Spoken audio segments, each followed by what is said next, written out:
What is up, you guys? It's your favorite producer, Don, and today I'm gonna show you how I speed up my Ableton workflow in 3 simple steps.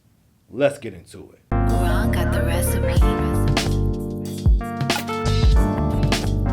Alright, y'all, so before we get into this video, I want to say thank you to the people who've been subscribing, liking, sharing, and commenting. Really appreciate you guys. Even if you haven't, go ahead and hit that subscribe button and turn the bell on for notifications. Let's get into it. Alright, so right off the bat, let's talk about CPU usage. Now, CPU usage is basically how much power your computer is using to make those beats for you, okay? How much power your computer is using when you're making beats. Now, have you ever been making beats before and everything's going good, you're in your zone, and then all of a sudden you start hearing distortedness, and then you start hearing like a little crackling sound, and then your computer starts freezing up on you?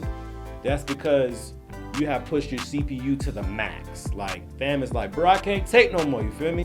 Before you go back to your hardware and try to turn your buffer rating to like 2048 samples, make sure you deactivate or turn off any plugins, any effects that you have on your tracks first. Anything you have that's been duplicated, turn it off.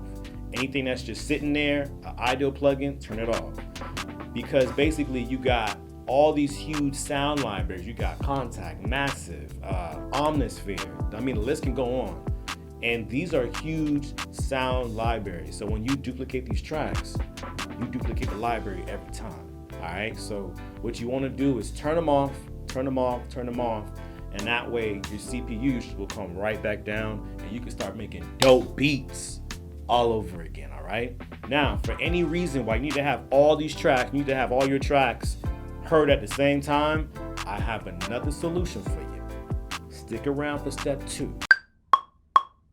All right, so let's talk about freezing your tracks. That's the next tip, freezing your tracks. Now, it might sound weird to you, but I'm gonna break it down so it's simple, okay? That's what we do here, make it simple. Make it so you understand, all right? So let's say you're making a beat, right? Trap beat, whatever kind of beat. You got your 808s, your hi-hats, you got some drums from Machine that you pulled in, you got Omnisphere, you got 2 Omnisphere open. You got one that's like a low trippy pad, one that's like a high trippy pad.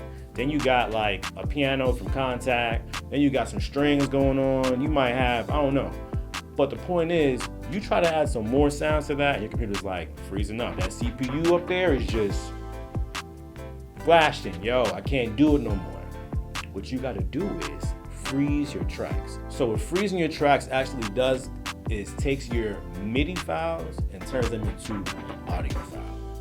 And audio files are a lot smaller. Now, I recommend before you freeze anything, highlight all your tracks, right click, duplicate, right? Once you duplicate all those tracks, right click, freeze those tracks, okay? I'm telling you, all my producers out there that don't got the 16 or 32 gigs of RAM, the i7 or i9 processor yet, this is gonna save, you know what I'm saying? It's gonna save you a lot. So after you freeze those tracks, you flatten them, you're gonna see them turn into straight up audio files. After you flatten those tracks, what you wanna do is go back to the track that you duplicated, okay? Go back to those tracks that are still MIDI files, inactivate them, bypass all the plugins, turn everything off, okay? Because you got a fresh new file below here now. You got a fresh new file below.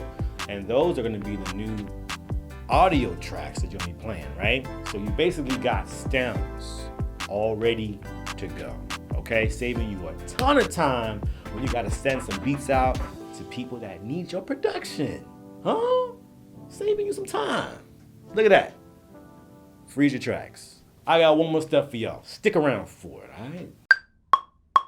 So the last thing we're gonna cover is the Ableton Warp feature. Now, I use this on everything like hot sauce, especially when I'm in Machine and I find like a dope loop or some dope drums or a dope sample. It's not really locking in because my sample in Machine may be a different tempo than the DAW Ableton, right? So I use it on everything. So it's pretty simple. If you're someone that's getting your samples from YouTube or some other sound library, or if you're like me and you use Machine, you're probably going to be exporting your samples into Ableton. The first thing you want to do is set your BPM. Set your tempo in Ableton first. All right. Once you got that, you can drag your sample in, or you can export your sample in from Machine. The second thing you want to do is click on that sample. Click on the sample. So once you click on the sample, you're going to see a window appear at the bottom of the screen. At the bottom of the screen, that window will have a yellow box that will say WARP warp. Okay.